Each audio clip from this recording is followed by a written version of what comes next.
performance hit. So it's not gonna perform. It's not gonna hit the performance on your computer when you're trying to play games. Unlike you're using some of these programs, it gives you so much FPS lag. This is what helps fix that. Your quality, I would do ultra high. It just makes it look the best out of anything. I usually put my bitrate at 192 if it's not already there, and just keep it on stereo. File output, I like using an MP4. That's just my preference. You could use FLV. It depends whatever you want to do with it. And split files, I normally wouldn't do that because it gets to a pain when you're trying to find certain clips for editing. You can optimize it for YouTube if you want, but sometimes that will constrain it, and just depends how you upload to YouTube. It's also good to force a constant frame rate when you choose your frame rate. So that's pretty easy, simple settings just for the local recording of that. Now you go into the settings of the application in here, you'll see you have all this kind of stuff. So there's delays, there's your microphone, you pick which one you want to use, your system sound, all that kind of stuff. You don't want to audio preview on because you'll hear it back over again unless for some reason you need that. A system sound, you normally just keep that on default. The reason why I have delays on is if you're playing on a next gen console and you're using an Elgato HD60, is it will delay the sound, so then your voice syncs up with it. So then my voice, and then if I'm talking to other people on Skype on my computer, that will they'll sync up to the Elgato sound, and it's 650, that's in milliseconds, and it syncs up. That's the way that works. General, all this stuff's automatically really done. You don't have to worry about that. My preference, you could use FLV, it depends. That's pretty easy, simple settings. You don't want to audio preview on because you'll hear it back. As you can see right there, is my profile and advanced. You really don't need to mess with any of this besides audio in these settings. Then once you're in there and you're done with that, view, usually you just want to, you don't really, this is just like for your editor, and like for preview, you can preview all your kind of things that you've done. You can add sources, but I usually would just do that down here. If you guys want me to make a video on about adding sources, make sure to leave it down in the comments and I'll work on that as well. Now when it comes to YouTube live streaming, so this is besides audio in these settings. So this is a bit more complicated. For this is all live streaming. So with YouTube gaming and live streaming on YouTube. Now you would authorize your channel. Obviously already authorized in here. That is an old live stream that is just in there still. I don't know why it's been stuck in there for a while. I have to fix that at a later date.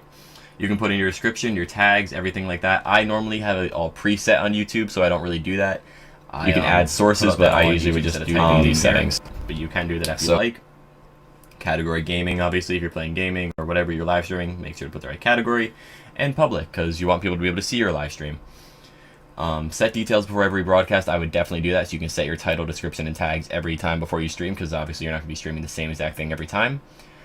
Here you want to test your bandwidth, so as you can see right there, my bitrate is at 8,800, which is the highest YouTube allows us to stream at this moment.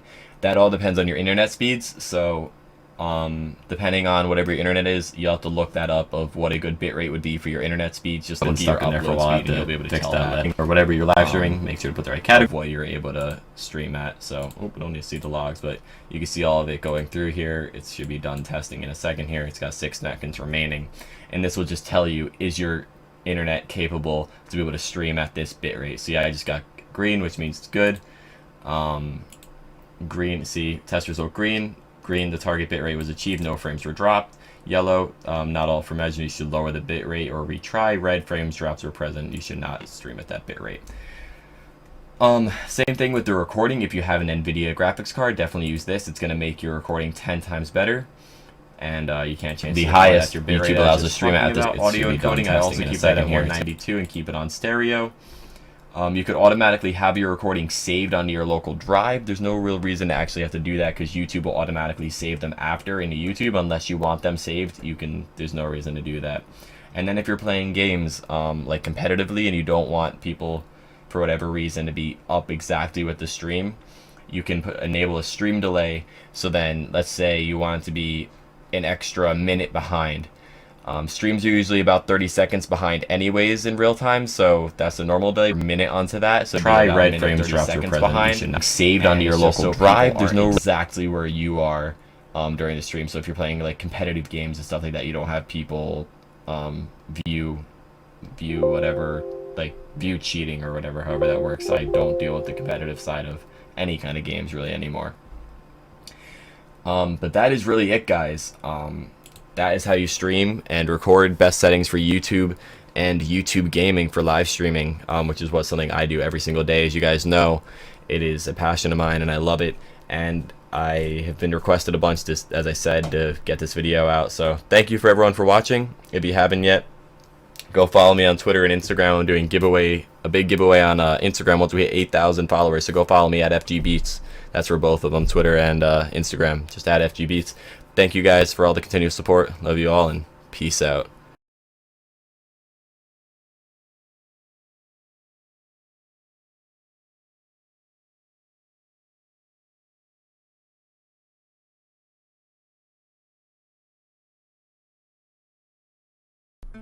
Hey guys, Kane here, and I just want to make a quick video because a lot of you guys have been asking, how do I live stream? What do I use to live stream? So then, let's say you want them on Twitter and Instagram. So make sure you watch until the end because I'm going to try to give you guys as many tips as possible so that your live streams can be great.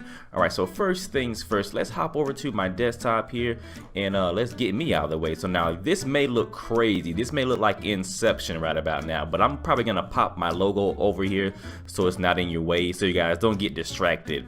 But this is XSplit. If this is the first time you're seeing XSplit, it may look very confusing, but in actuality it's not. So down here in the bottom right, these are your scenes. So these are basically layouts. Give you guys as many tips up as for different games or for different whatever. Let's say you want to have a scene for when you're just playing PC games. You want to have a scene for when you're streaming. You want to have a scene for your starting soon page. So this is where you will set up everything that your viewers in your audience will see. So if you've ever been in one of my live streams, you know that I have certain scenes set up. So when my live stream is about to start, you'll see this.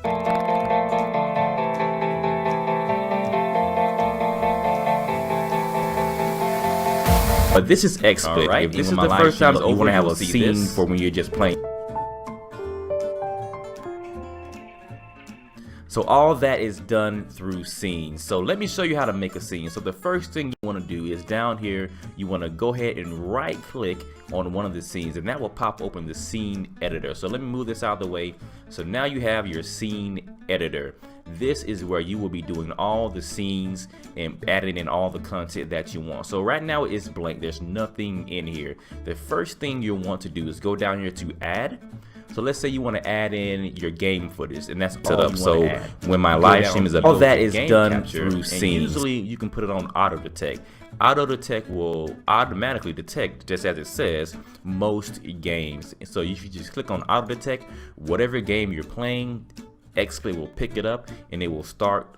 It will show you the game, and then you can start recording. Let's say you want to add in your webcam as well. So down here you go to add. Webcam capture card video devices. You're going to click on your webcam. So I have a Logitech HD Pro. Click on that and there I am. Here I am again, guys. So that is how you add in your webcam. Now you can go ahead and you can resize, adding in all the content that you want. Every game you're playing, I can make myself smaller. I can move it around. You can do anything you want to do with that. So I'm going to move myself right here over here in the bottom right.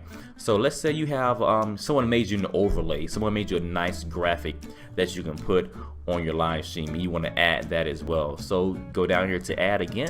You're going to click on add your webcam media file. So over here is where you bottom add in all kind of media files. Sorry about the beep. Add in graphics, add in overlays, anything you have on your stream that you want to put in, you can add it here. So let me see, where is my overlay? I don't even know where it is. This is one of the overlays that I had made when I was doing a lot of Splatoon on YouTube. Now this information is old, so I don't use it anymore, but let's say I want to add this in here. So you see I can resize it, okay? And now, but oh, wait a minute, my camera is not in the right place now. So let's move that out of the way, right? These little check So let's say you have, sorry about the beep, and then I'll add the way. And now I can move my camera up a little bit and try to fit it into that little box there to make sure that it's in the right spot. So there we go. We're almost there. Almost there. There we go. Well, that's good enough, folks. So now when I'm live streaming, this is what you will see with this scene. You will see my overlay, you will see me in the bottom right, and then the game will be in the middle. Now with the game, you can also resize that. So if I get all this out of the way, now you just have this. So this is where the game, see this moving around? This is where the game anymore, but let's say so I want to add resize. We're almost there, so that it fits in the little box on my overlay. Or if I don't have an overlay, let's say I'm just recording my game or just showing the game, I can just resize this to take up the full entire screen. So just drag it on out until the white box is covering the full screen. So now when you're playing a game, it will be full screen. It won't have any boxes to the side or anything like that. So if we go back to here again, you guys see me. This is a scene that we can save, and it will always be there. We can easily click to it and click from it. Okay, so that is pretty simple. We're not gonna save this scene because we don't really need it. But again, if you want me to explain scenes again in more detail, I can. But it's pretty simple. Again, you go down here to add, and you just add in game. You can also reset it out until the white box is covered you want. All right, back on my desktop. So now you know about scenes with XSplit. What you want to do is your options. So when you go over here, let's put the screen back so you guys can see. When you go over here, you're gonna want to click on broadcast. This is gonna show you options for streaming on Twitch, streaming on YouTube, and also just doing local recordings. So this is how you configure all of that over here where it says broadcast. Now, what you want to do is to configure a live stream. There will be an option that says add live stream or something like that. It says something about adding your channel. Yeah, adding a channel. You want to add a channel. The channel is either going to be Twitch or YouTube Live. So I have both set up, even though I normally stream on YouTube nowadays, but I did have Twitch set up in the past because that is where I was. But for YouTube, let's click on the YouTube settings and see what we have here. Okay, so I'm gonna click on the settings gear by YouTube, and it pops up this little box over here. Sorry about all these beeps, I know that's annoying. It pops up this little box here. So these are the main settings that you're going to be looking at when you're streaming on YouTube.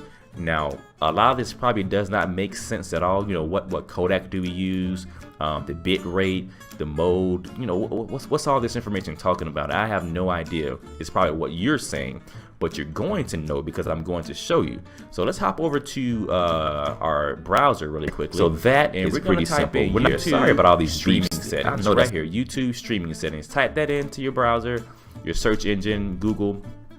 And the first thing that should pop up is live encoder settings, bitrate, resolution. Click on that, and that takes you to this wonderful page which gives you all the information you need to put into XSplit. So here's a rule of thumb. Here's what I recommend. If you're going to be doing live streaming, I recommend you stream at 720p, 60 frames per second. You may be asking why. Because what's all this information talking about? I have no Google streaming at 720p. And the first thing that's streaming, I recommend you stream at great, and that will also allow a majority of people watching your streams to actually be able to watch it without buffering a lot. So if you stream at a higher quality, you need a higher bit rate. Bit rate is basically the quality and the download rate of your video. So let's say you have a 10 upload. Okay, if you have 10 upload, and let's say you set your bit rate to 10 because you want to use all your upload for whatever reason, that means that the person watching your 720p has to have a majority of people watching your stream to be able to watch your stream. Now, not everyone has fast internet, and not everyone even has a computer that can watch 1080p without, you know, freezing. Some people are using older laptops, some people are on their phones that don't have access to 1080p, you know, older phones. So to make everything enjoyable and viewable for people, I use 720p at 60 frames per second. Of people watching your stream, lower bit rate, which means that the person watching it won't have to download as much information without buffering. And 60 frames per second makes it look great, and the 720p allows pretty much anyone the ability to watch it. A lot of phones as well are moving up to the 60 frames per second. YouTube put out an update for their app, so a lot of phones are able to watch 60 frames per second as well. So let's click on these settings because I'm talking a lot. let's click on the settings. So here you will see have access to 1080p, you know, older phone without buffering, at 720p, 60 frames per second. So it says recommended 3800 kbps. Okay, so that is the bit rate that you want to put into XSplit on that screen that I just showed you. So let's hop back over to this screen. So here we have this screen. Okay, so for the encoder, we're going to use X264. Okay, and we're also going to use for the bit rate 3800 because that is what it recommends. You can put it higher, you can put it lower. So a lot of phones are recommended is 3. Now, so one of the I may have mentioned this before. The reason why I use XSplit is because it's paid, first of all, so they're always updating it with new features and different things that will allow you to stream better and also allow you to record your videos better. So one thing that they added in recently is something that they call adaptive CBR. And what that means, let's say you're streaming and everything is going fine and dandy, is great. You're not dropping any frames or anything like that. Dropping frames means that your connection cannot keep up with what you're trying to put out. Okay, so you'll drop frames and then your stream will start lagging. So let's say you're streaming and everything is going fine, but now your little sister upstairs is watching a bunch of YouTube, or maybe she's uploading something to YouTube, or you know, whatever, other people in your house, or something is going on where you're not getting your full upload capability. What adaptive CBR will do is it will actually lower your CBR to compensate so that you will not drop those frames and people won't have that experience of your stream buffering and slowing down and skipping over those frames. So that is a really neat feature that XSplit added in, which is only in XSplit right now, which will help you when you're streaming, so you don't have to worry about it. If whatever happened around you and you can't stream as well, it will automatically adjust for you. So we have those settings set. Let's click on the gear here and you can see where you can activate adaptive CBR. So you just click on the little checkbox there, you can have that set. You don't really want to mess around with any of these other things because they're set at an optimal level. With this, don't really mess around with it because that can really mess only up the quality of your stream. It can put a stress on your CPU if you set it for the wrong thing. The default is very fast. All this is, what this is saying is how fast is your CPU, okay? But it's in reverse. So think about it like this. If you set it for ultra fast, that means you have a very slow computer, okay? And you need the encoder to work fast so that your CPU won't be stressed out, okay? But if you have a really super beefy computer, you can set the encoder to slow. So that means that the encoder will work slower. So you just click on the little checkbox there, stress on your CPU. If you set it slower, quote unquote, the quality is going to be much higher. Okay, because the quality is much higher, that puts more stress on your CPU. So again, it's kind of reverse. If you have a very slow computer, you can set this to ultra fast. If you have a super fast computer, you can set it to slow. But the default is very fast, and it works perfectly. I don't see any reason for you to actually change it. Okay, so we have the settings now. The settings are great, and we can actually start streaming right now because you've already linked your channel. Okay, so like I said, before you click on broadcast, and you'll see settings. You'll see options to link your channel. So you just log into your YouTube, and then you'll be able to link it up. We set our settings in here, okay? So we have our bit rate, we have our codec, we have our mode. The audio, you want to have that set down here. I think it tells you what the audio, yeah, down here. Okay, so down here, it tells you need to be at CBR. You see, that's why we're at CBR. It tells you need to have audio bit rate is 128. So if we go back here, you see the audio bit rate that I have is at 128. So that's where I got that from. So we have all the settings. We grabbed all the settings directly from YouTube. Okay, change it. The next thing you want to do, we set our settings. You want to make sure you're streaming at 720. So how do you make sure you're streaming at 720 and 60 frames per second?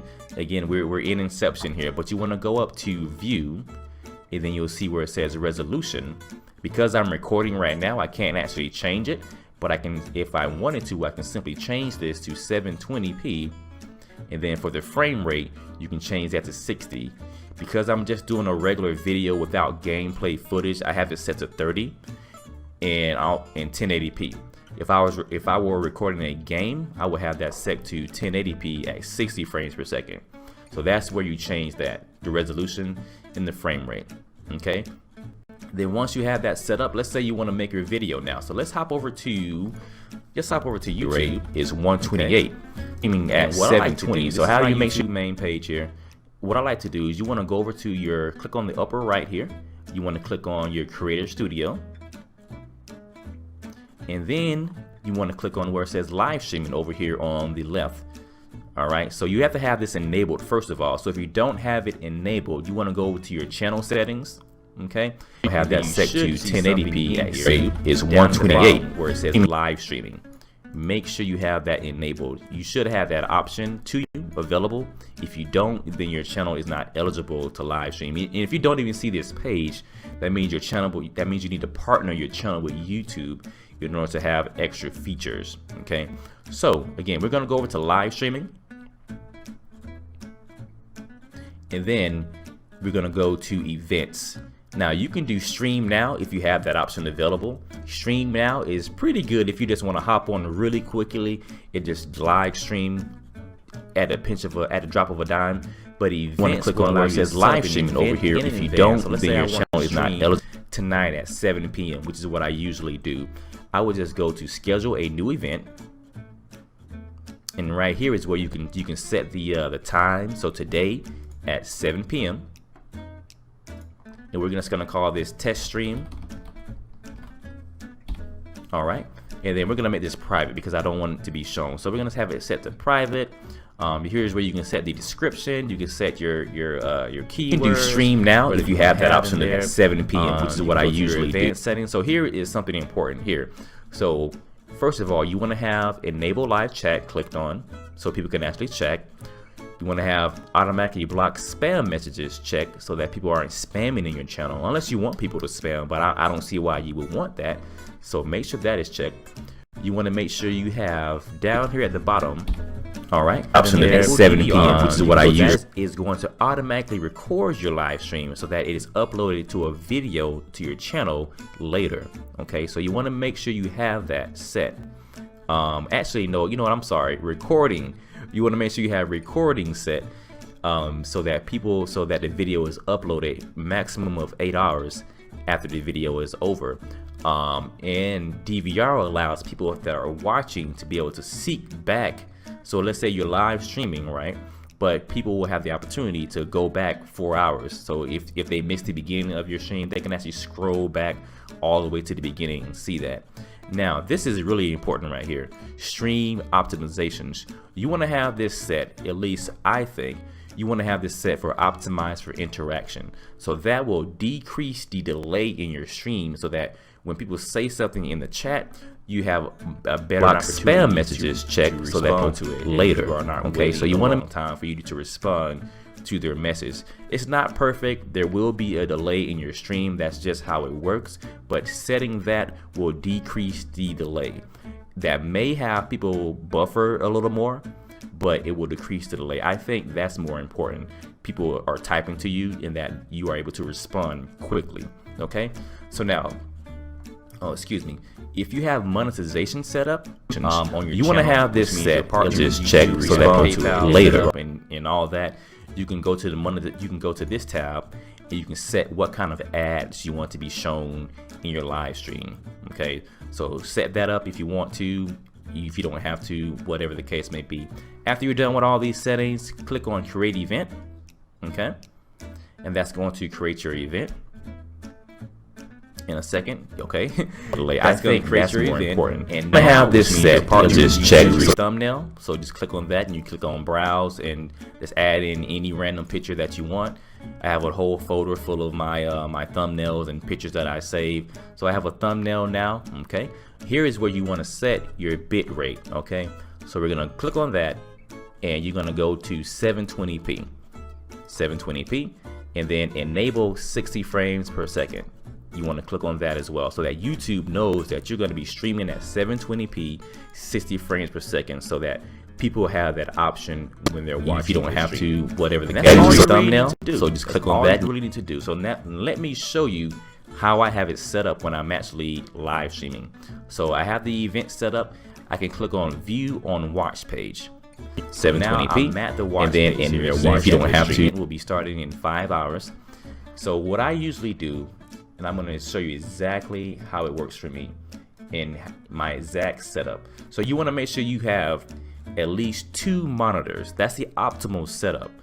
2 monitors, because one of my monitors, this is what I'm seeing. Okay, so ignore the inception again. So I'm seeing, I have this window here, okay, which is showing me what I'm seeing, which is showing me recording my game and live streaming the game, and then in the background, do whatever I the have video video playing. Make sure you show you ignore the video, because otherwise you will have an echo. I'm seeing this window plus the video in the background, and then I see you guys is chatting over here, so I can quickly look over and see what is going on in my chat at all times. Let me put my video back on. So yeah, so whenever you see me looking over like this, that's because I'm looking at my other monitor and I'm seeing